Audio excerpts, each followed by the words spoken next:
To understand what ancient historians were actually doing, start with a clay tablet. The Sumerian king list was compiled around 2100 BCE during the third dynasty of Ur. It lists the kings of Sumer in sequence, their names, their cities, their years of reign.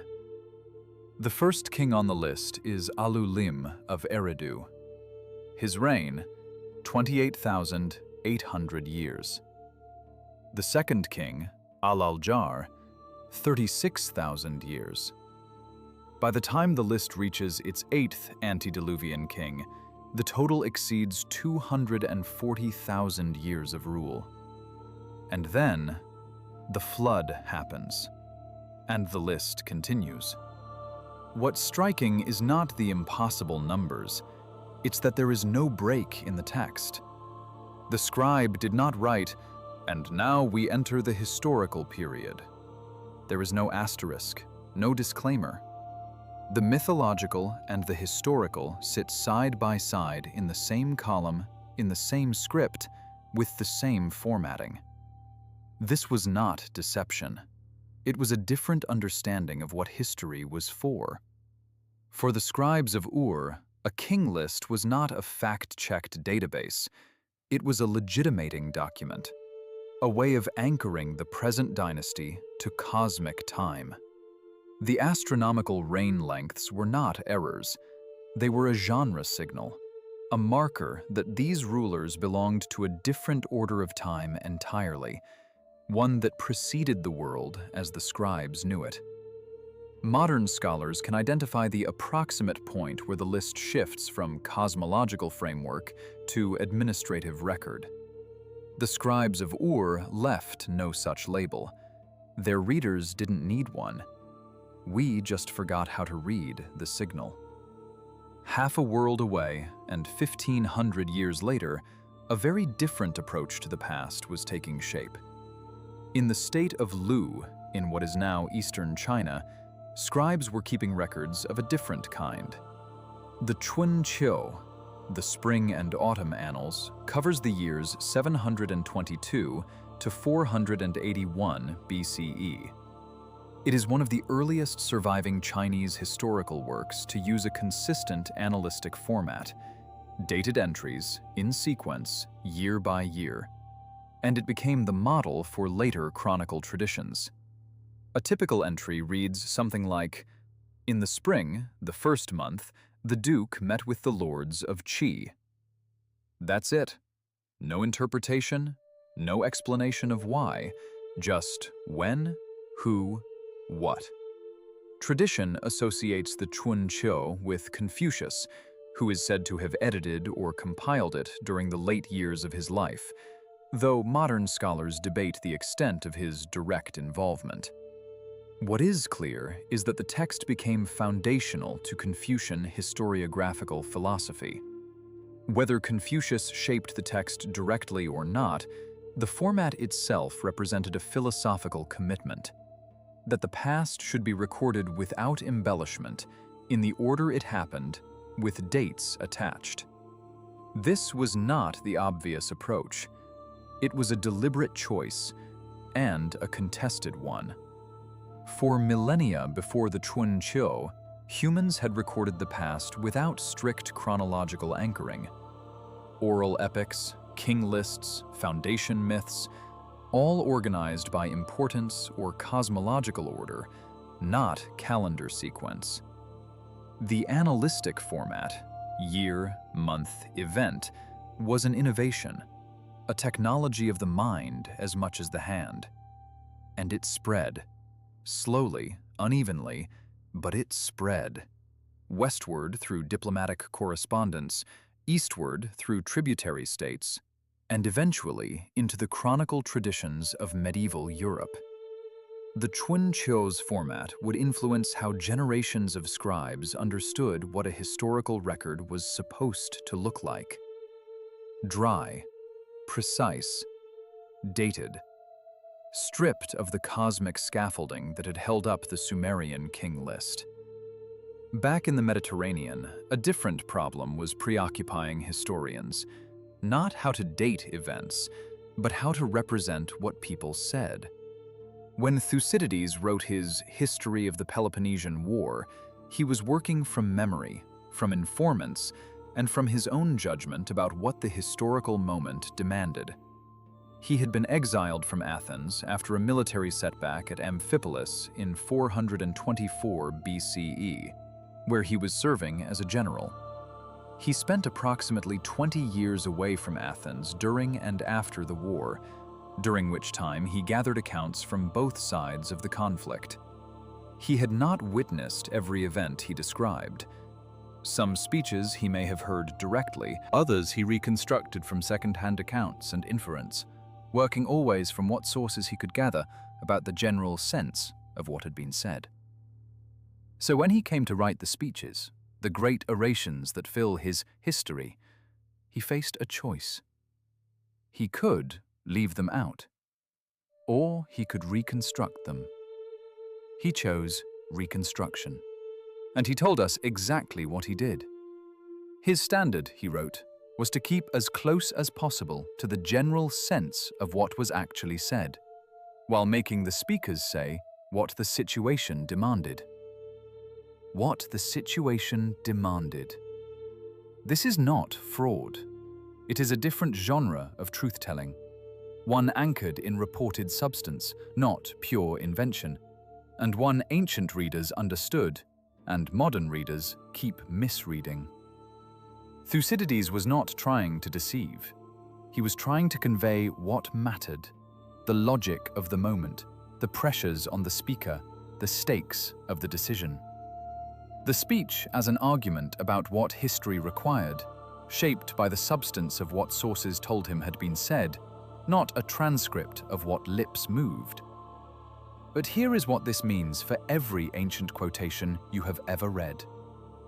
The words attributed to Pericles, to Alcibiades, to the Spartan envoys, these are Thucydides' words, shaped by his understanding of what those figures would have said, given what he knew of their character, their position, and the moment they faced, and anchored, as best he could manage, in the general sense of what was reported to him. This was standard practice across the ancient Mediterranean. Livy did it for Rome's founding debates. Tacitus did it for the speeches of Germanic chieftains. Sallust did it for the Catilinarian conspiracy. None of them were hiding it. They were following a genre convention their audiences recognized. The ancient reader understood this. We forgot. The problem of invented speech is about what historians put in their texts. But there is a second problem.